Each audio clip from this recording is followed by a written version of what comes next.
Good morning students. Today we will continue our chapter number 11, that is work and energy. So in my previous lecture I explained you about the work.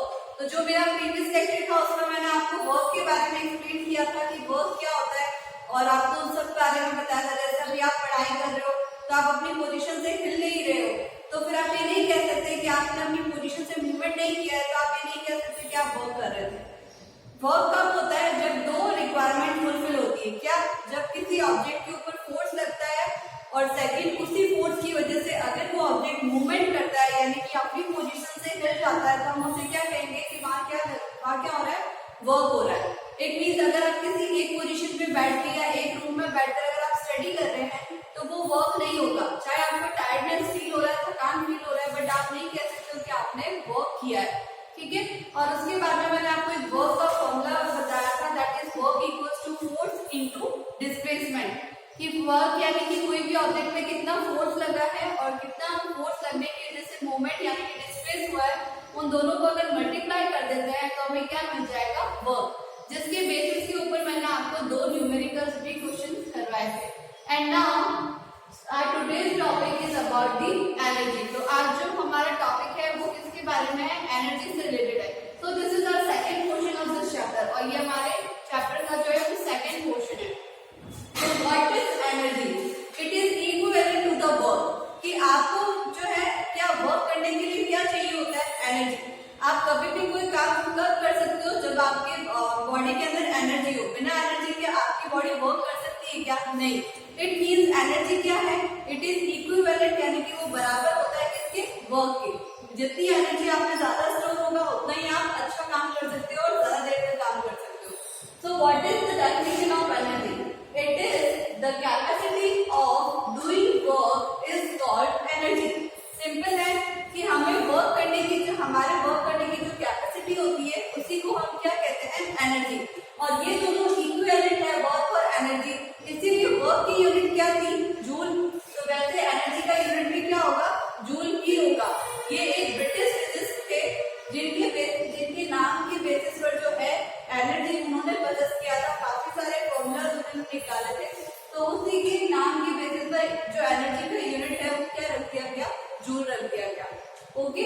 And now we will discuss about the different forms of energy. अब हम जो है energy कितने forms में होती है, कितने type होता है एनर्जी के, उसके बारे में रीड करेंगे।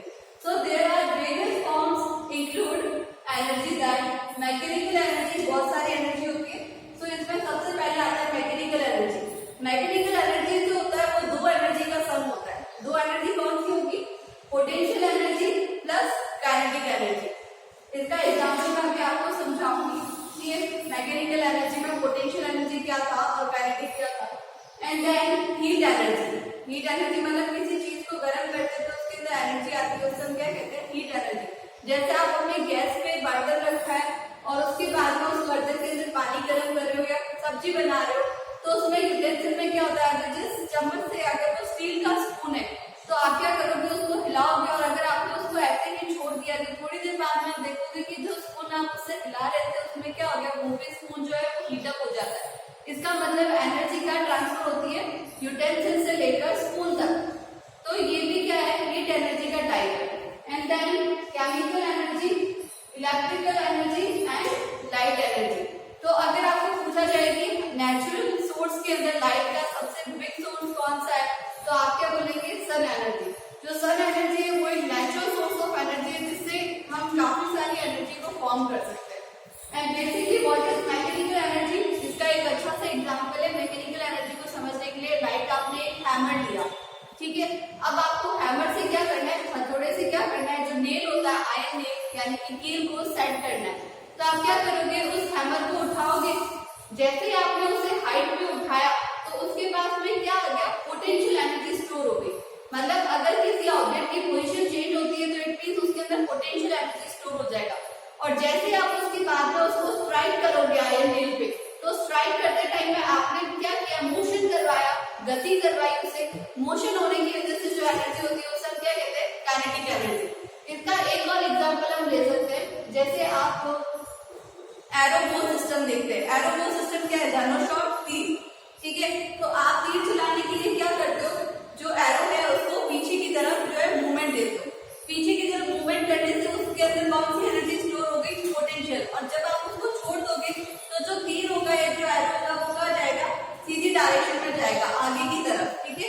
फॉरवर्ड डायरेक्शन में जाएगा तो वो जब मोशन कर रहा है तो कौन सी एनर्जी को पोजेस करेगा, काइनेटिक एनर्जी को। तो इन दोनों एनर्जी को अगर मिलाया जाता है तो कौन सी एनर्जी बनती है, मैकेनिकल एनर्जी बनती है।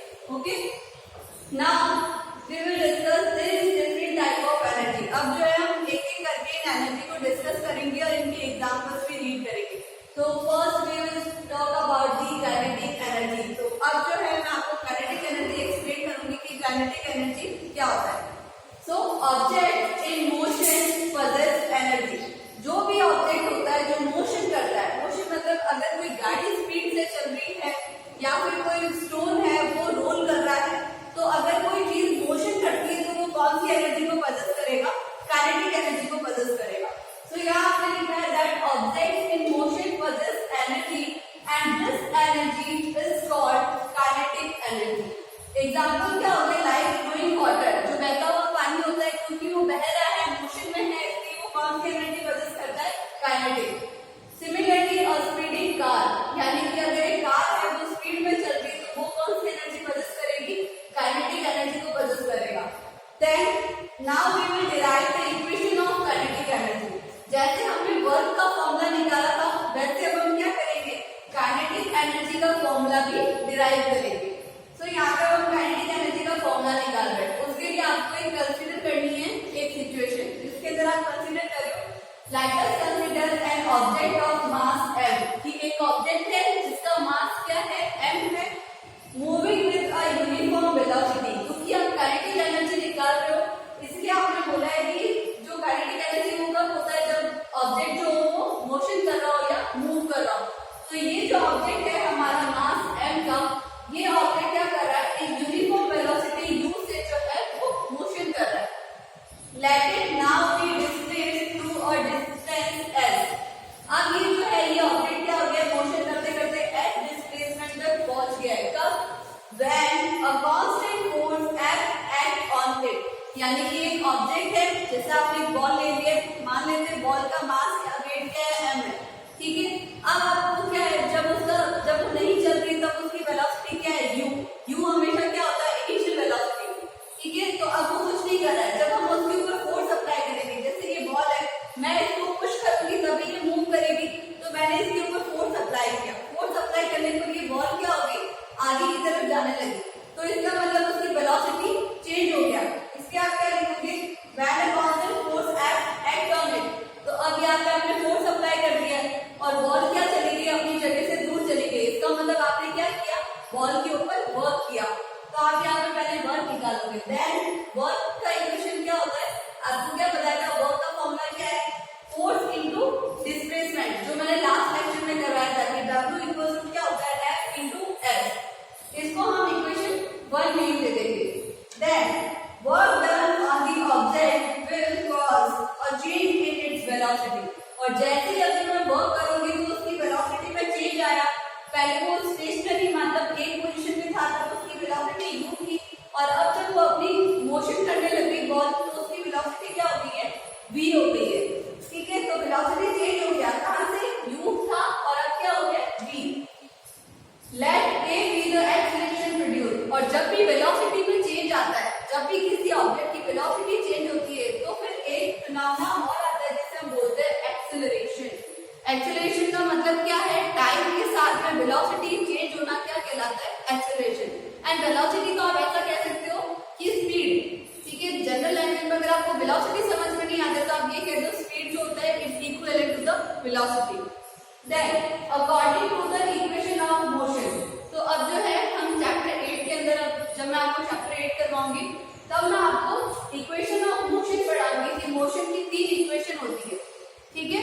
पर अभी आपको सिर्फ ये याद रखना है कि according to the equation of motion, ये स्टैंडर्ड इक्वेशन है मोशन की, इसमें आपको याद रखना है इक्वेशन क्या होती है, जैसे आपके फॉर्मूला होता है मैथ्स में कि एरिया ऑफ रेक्टेंगल क्या है, लेंथ इनटू ब्रेड्थ। तो आपको अभी ये याद रखना है कि इक्वेशन ऑफ मोशन क्या है, v square minus u square equals to 2as।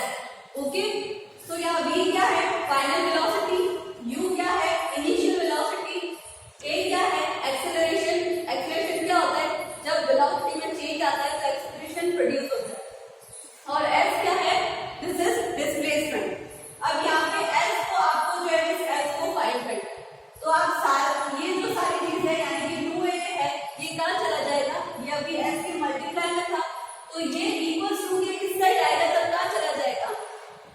Division के अंदर आ जाएगा। तो इसलिए अब आपका इक्वेशन कैसा बन गया, s equals to B square minus U square upon 2a। ये आप मैथ्स में करते हो, आपको पता है कि अगर आपको x की वैल्यू निकालनी होती है तो आप ट्रांसफर करते हो यहाँ से यहाँ, तो यही मैंने किया है इसके अंदर, और कुछ भी नहीं किया है। मैंने यहाँ से इस इक्वेशन से x की वैल्यू निकाली है, और ये 2a जो है ये मल्टीप्लाई से यहाँ आने पर क्या चला गया, डिवीजन में चला गया। So this is our equation number 2 and now we know that, अब हमें पता है कि फोर्स इक्वल्स टू क्या होता है, मास इनटू एक्सेलरेशन। तो अब हमारे पास में फोर्स का एक फॉर्मूला होता है जिसमें हम लिखते हैं m इनटू a।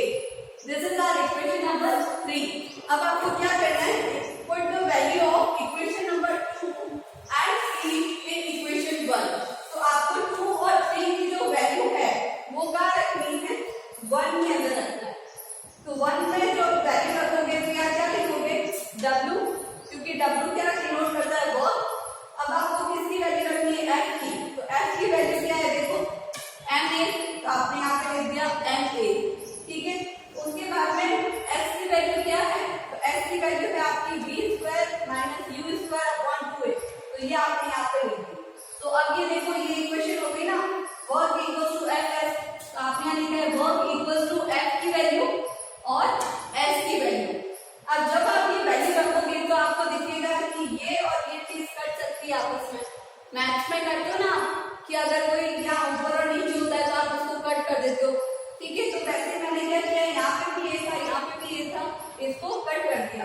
पीछे क्या बच गया, w equals to 1 upon 2 m bracket b square minus u square. ये ब्रैकेट क्यों लगाया, क्योंकि m यहाँ से मल्टीप्लाई हो रहा है, दोनों से मल्टीप्लाई होगा, इसलिए मैंने क्या किया, ब्रैकेट फॉर्म कर दिया।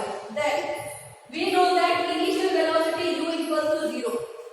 कोई भी ऑब्जेक्ट जब इनिशियल वेलोसिटी प्रोसेस कर रहा है, मतलब अगर वो पहले कैसी थी बॉल, जब आपने फोर्स अप्लाई नहीं किया तब वो बॉल क्या था, अपनी पोजीशन पे था, और जब वो अपनी पोजीशन पे होता है, मूवमेंट कर रहा होता है, तो उसकी वेलोसिटी क्या होती है, 0। अगर u 0 हो गया तो पीछे क्या बचेगा, 1 अपॉन 2 m v स्क्वायर, क्योंकि u तो क्या हो गया, 0। और अभी हमने डेफिनेशन में क्या बोला था कि वर्क एनर्जी क्या है, कैपेसिटी ऑफ डूइंग वर्क, यानी कि वर्क और एनर्जी में क्या बताया था कि एक दूसरे के इक्वल होंगे। इसीलिए अब हम इस W को किससे रिप्लेस कर सकते हैं, एनर्जी से, और एनर्जी से किसको डिनोट करेंगे, E को। और कौन सी एनर्जी है ये, काइनेटिक एनर्जी। तो E के equal to half mv square. So this is the formula of kinetic energy. तो ये हमारा फॉर्मूला है जो आपको याद रखना है कि काइनेटिक एनर्जी का फॉर्मूला क्या होता है, हाफ mv स्क्वायर।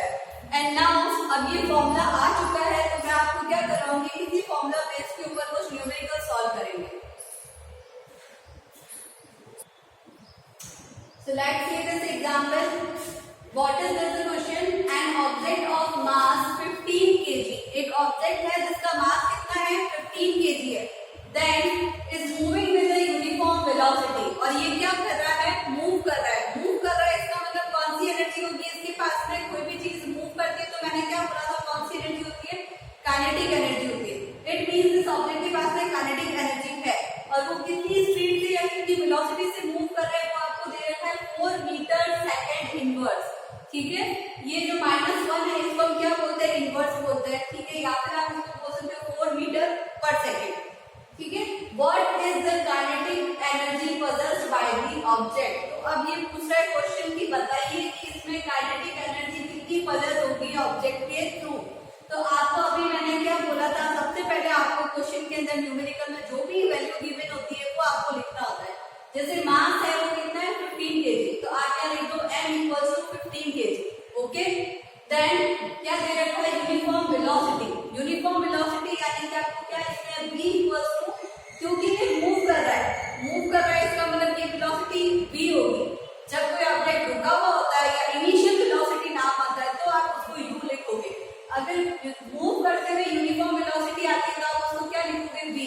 तो v आपका कितना है, 4 मीटर पर सेकंड। अब आपको क्या निकालना है, काइनेटिक एनर्जी निकालनी है। तो काइनेटिक एनर्जी का फॉर्मूला क्या होता है, E के इक्वल्स